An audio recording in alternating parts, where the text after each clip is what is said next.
ex post facto approval for the work taken under the PWD department. ताज्या उपरांत transfer of the government land 25,000 square meter for the NDRF.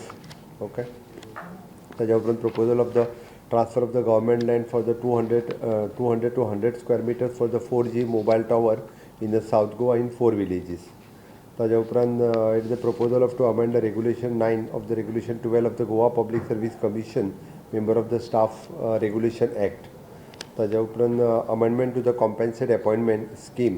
compensate appointment स्किमीचो income limit पयलीं 3 लाख रुपया आशिल्ले ते 5 लाख रुपयाचेर व्हेला आनी ही scheme April 2017 पासून जे ज्या कोणाक कॉम्पेन्सेट मेळपाचें आशिल्लें अपॉयंटमेंट तांकां ही स्कीम इम्प्लिमेंट जातली. त्या खातीर ज्यांचे एप्रील 2017 पासून जे डीव आहा तांच्यांनी एप्लाय करपाक कांय हरकत ना. Operation maintenance of the jetty allied in the tourism infrastructure near to the Panjim jetty ferry point.